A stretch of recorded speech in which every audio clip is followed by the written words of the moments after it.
Saudara-saudari yang terkasih di dalam Kristus, selamat pagi.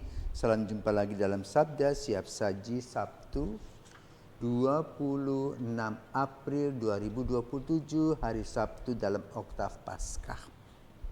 Marilah kita berdoa dalam nama Bapa dan Putra dan Roh Kudus. Amin.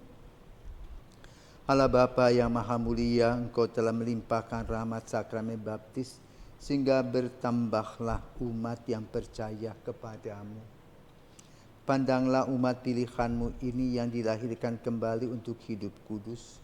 Dan secara khusus kami mempersembahkan Paus Fransiskus yang telah wafat pada tanggal 21 April yang lalu, yang pada hari ini akan dikebumikan di Roma di Basilika Santa Maria Maggiore. Semoga teladan dan juga kesan-kesan dan pesan-pesan yang telah disampaikannya kepada dunia tetap menggemakan kasih-Mu. Dengan pengantaran Yesus Kristus Putra-Mu dan pengantara kami, kini dan sepanjang masa. Amin. Tuhan bersamamu dan bersama Roh-Mu. Inilah Injil Yesus Kristus menurut Markus, dimuliakanlah Tuhan. Setelah Yesus bangkit dari antara orang mati pagi-pagi benar pada hari pertama minggu itu, Ia mula-mula menampakkan dirinya kepada Maria Magdalena. Daripadanya Yesus pernah mengusir 7 setan.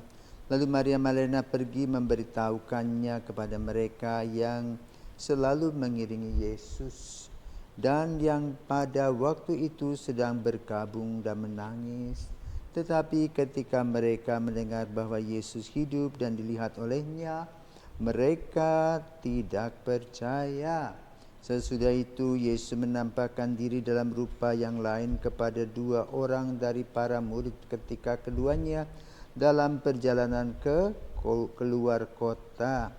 Ketika mereka kembali dan memberitahukannya kepada teman-teman yang lain, kepada mereka pun teman-teman itu tidak percaya. Akhirnya Yesus menampakkan diri kepada 11 orang itu ketika mereka sedang makan.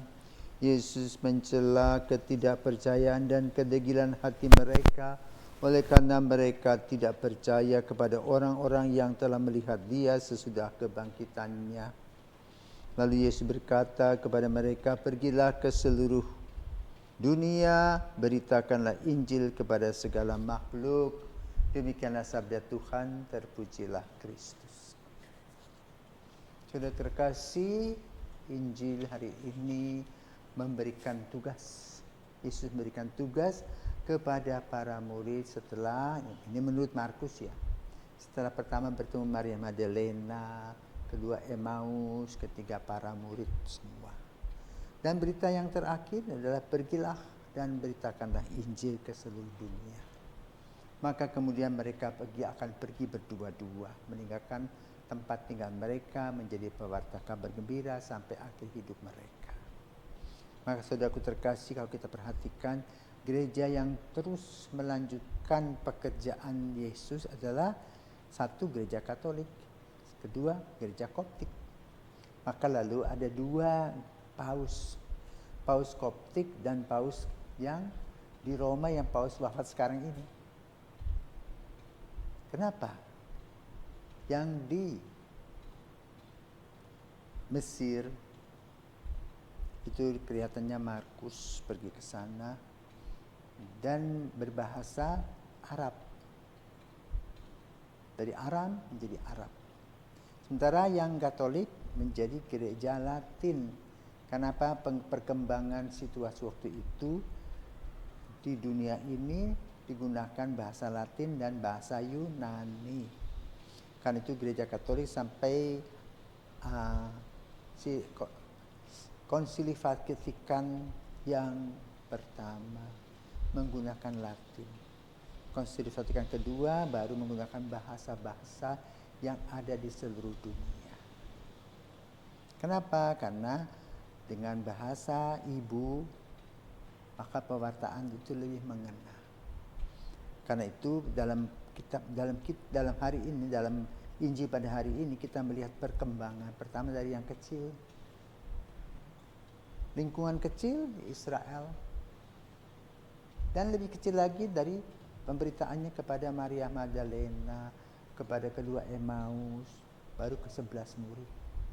Sudah itu mulai berkembang lagi. Sekarang sampai pada miliar manusia yang mendengarkan tentang Yesus wafat, bangkit, menyelamatkan, dan mempunyai pengalaman pribadi melalui sakramen permandian atau baptis.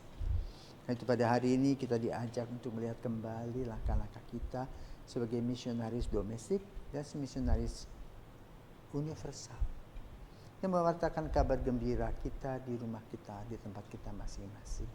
Mewartakan cinta kasih sebagaimana Paus Fransiskus yang orang tuanya menjadi imigran dari Italia, dia lahir di Argentina, kemudian dia menjadi imam, uskup, kardinal, dan paus.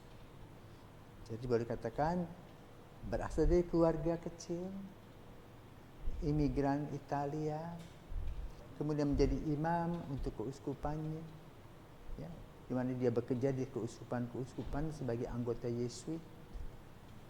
Sempat menjadi provinsial, diangkat menjadi uskup, artinya dia membawahi sebuah diosis.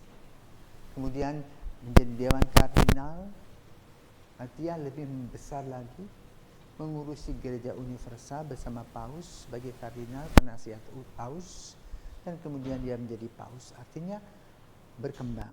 Sama seperti cerita tentang kebangkitan yang pelan-pelan membesar dan luar biasa. Kebangkitan itu tetap hidup dalam langkah-langkah kehidupan kita. Maka kita bersyukur untuk hari ini, di mana pada hari ini kita akan mengiringi dari jauh paus dikebumikan pertama kali di Basilika Santa Maria Maggiore di luar kota Vatikan, di dalam kota Roma. Kedekatannya kepada Ibu Maria menjadikan beliau minta secara khusus dikuburkan di sana.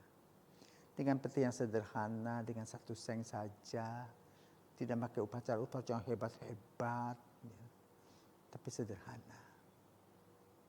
Semoga contoh dan teladannya yang mengikuti Kristus dapat juga kita ikuti, sehingga kita boleh mewartakan Injil sebagaimana Yesus mengatakan, pergilah ke seluruh dunia, beritakanlah Injil kepada segala makhluk, yaitu kepada orang-orang yang ada di sekitar kita. Tuhan memberkati, selamat pagi.